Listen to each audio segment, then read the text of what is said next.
Hello, I'm glad that you took the time to watch this video. What I'm going to share with you is a little information about my class that's coming up because I want to get the information out there, give people an idea, a better idea of what it is that I plan on doing during this class, and really to encourage you to take it because for one, I think it's vitally important we as Christians, or even if you're not a Christian, and you're just interested in this subject, you want to know more, I'd love for you to join this because God's Word is powerful and sharper than any two-edged sword, and it gets into our heart and it changes us and makes a difference. So this is a class that's open to everyone. In fact, I hope to see people there that are not regular tenders of Grace Community, but just people throughout our community to come and to be a part of this class. It will be beginning, as I said, the last weekend of August on a Sunday night, and it'll be 2 nights of the week, but it'll only last 4 weeks. That's my plan right now, 3 or 4. I'm still trying to work the particular of those out, and I think it'll be something to be a great benefit. Let me give you just an idea of some of the things that we're going to cover. And so this doesn't include everything, but we're going to talk about the different genres that are in the Bible, from narrative, prophetic, apocalyptic, the epistles, the wisdom literature, and how each one of these are read differently, or how they should be interpreted, understood in their context and in their style of writing. And then we're going to go over each one of them, as I said, and look to try to understand them better and how to better approach them and to then harmonize the scriptures together. This is very important. I think it's particularly important when you're speaking of the Old Testament, which brings a lot of challenges for people. And to really maybe get you stirred up and interested in being a part of this, I want to share with you a little information about when we talk about prophecy, or we talk about the prophetic. Prophetic language is layered, and all prophecies come in forms of at least 2. There is the prophecy that is a first fulfillment prophecy. So when Isaiah prophesies, or when David is prophesying,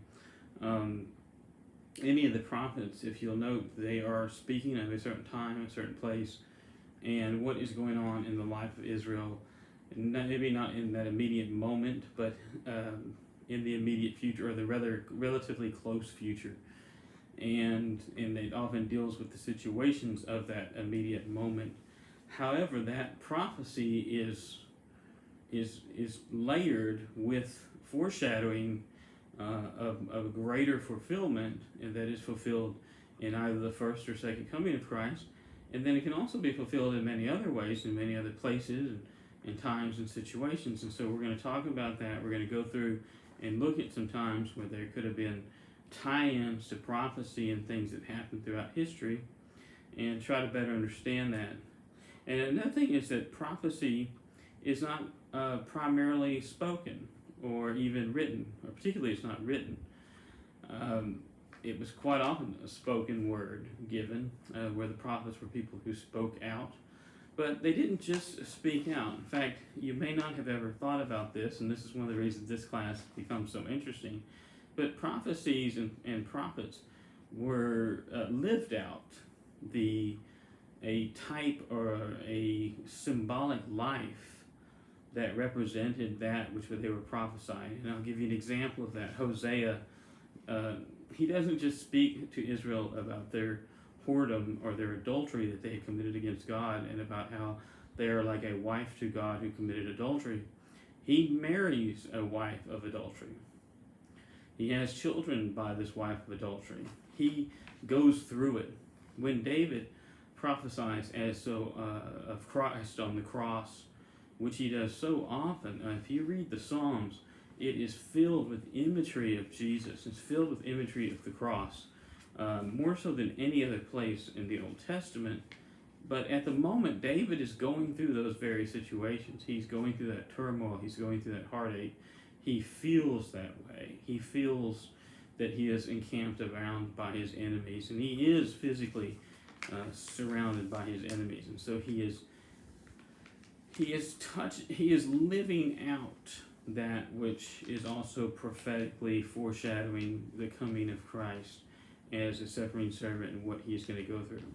And here's a verse for you. It's found in Hebrews chapter 1, and it says, long ago in diverse times, or in the past, God spoke to us in many ways through the prophets.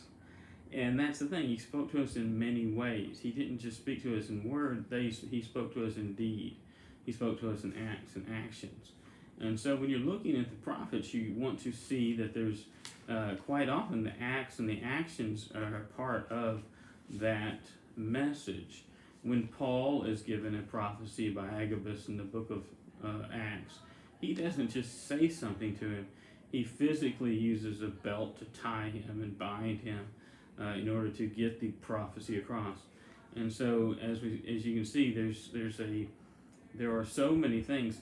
John living in the wilderness is a type of Israel being in the wilderness before Yahshua, which is Jesus, comes and he crosses the Jordan. John isn't able to go with him till the end. Moses wasn't able to go with them into the promised land. Jesus is baptized by John in the Jordan. He comes out at this moment. John begins to decrease. He's the prophet of the wilderness, and Jesus is the prophet in the city, and he begins to increase. And so what do we see here? There's a close typology of Moses and Joshua of the Old Testament. And so I hope all of that sparks your interest, because that's the type of information that we're going to be dealing with in this class.